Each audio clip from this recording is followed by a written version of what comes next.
Hi readers, welcome back to Storytime with Tristan.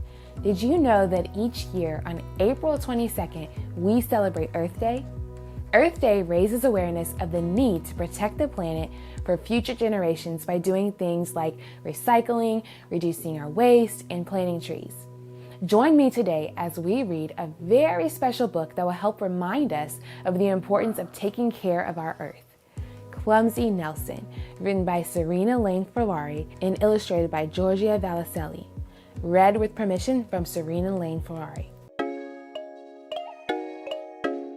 Nelson was known as the clumsiest of all seals. He was always getting into trouble every day of the week. He bumped and crashed, he thumped and bounced. On Monday, he swam past a glass boat, banged his head, and got upset. On Tuesday, he decided to take a look at the beach. He found something red and interesting and stuck his head in it. Then Nelson could not pull his head out of the bucket. He squeaked and rolled back in the sea till wise Octopus untangled his head. "You are the clumsiest of all seals," wise Octopus laughed. "It's not my fault," Nelson replied. "People shouldn't leave buckets on the beach." On Wednesday, he got trapped in the tire. Basking Shark heaved him until he was free. On Thursday, Nelson was swimming near a boat when it discharged. Garbage surrounded Nelson. He couldn't see and got lost. Luckily, Dolphin kindly assisted him to find his way home.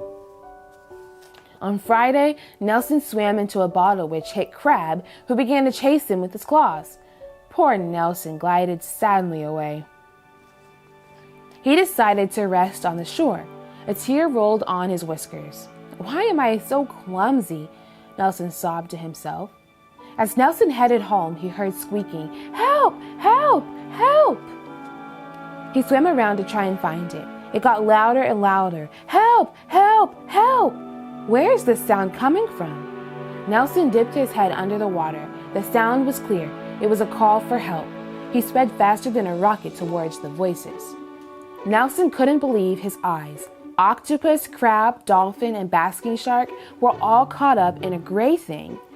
"What is this new game?" asked Nelson. "This is no game," snapped Crab.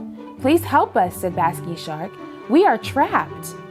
"This is a leftover fishing net made of plastic, so it will take 100 years to dissolve," said Wise Octopus.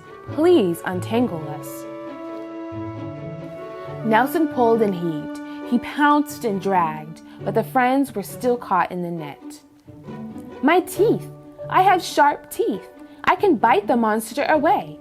"Clever, Nelson!" shouted his friends in unison. Nelson nibbled and bit. He chewed and sliced, shred and snapped. The net dropped away and his friends were free. Out popped Octopus, out popped Dolphin, out popped Crab, out popped Basking Shark. From that day onwards, Nelson the Clumsy Seal was called Nelson the Brave Seal. Just to make sure this tale stayed visible forever, there is now a statue of Nelson in Cornwall, England. If you look for it carefully, you will find it. The end.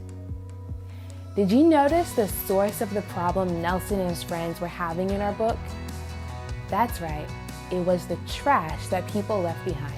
It's really dangerous for animals like Nelson to come across plastic and trash in the ocean because they can get caught in it. Thankfully, Nelson and his friends were able to help each other out. To help with ocean pollution, we can reduce our use of plastic products by using reusable water bottles or reusable shopping bags instead, properly disposing of plastics and other recyclable materials, and participating in a beach or a river cleanup. I hope you will join me in celebrating Earth Day on April 22nd and that you will do something to make our world a happier, healthier place to live for all. Special thanks to Serena Lane Ferrari for granting permission to read aloud Clumsy Nelson. Make sure to check out serenalaneferrari.com to check out more books written by Serena, such as Saving Tally and Super Stinky Skunk.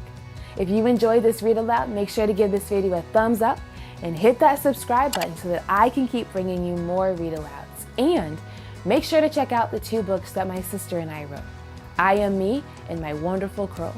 Our books are available on Amazon or by clicking the links below. Thanks for joining me on Storytime with Tristan. I'll see you next time for another reading adventure.